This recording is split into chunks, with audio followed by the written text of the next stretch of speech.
सियालकोट से, जहां एमनाबाद रोड पर वाकया निजी फैक्ट्री में आग लग गई। हवा चलने के बायस आग की शिद्दत में मजीद इजाफा हो गया। रेस्क्यू जराये के मुताबिक फायर फाइटिंग का सिलसिला ताहाल जारी है, लेकिन आग पर काबू ना पाया जा सका। मजीद जानी नुकसान से बचने के लिए आसपास के घरों को खाली करवा दिया गया।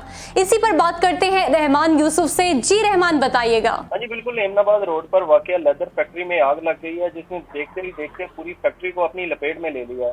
सुबह 9 बजे से लगने वाली आग पर ताहाल भी काबू नहीं पाया जा सका। रेस्क्यू 1122 की टीमें आग बुझाने में मसरूफ हैं।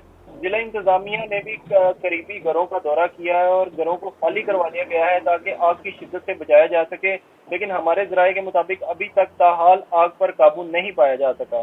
जी, खबर दे रहे थे आपको सियालकोट से, जहां एमनाबाद रोड पर वाकया निजी फैक्ट्री में आग लग गई। रेस्क्यू जराये के मुताबिक फायर फाइटिंग का सिलसिला ताहाल जारी है, लेकिन आग पर काबू ना पाया जा सका।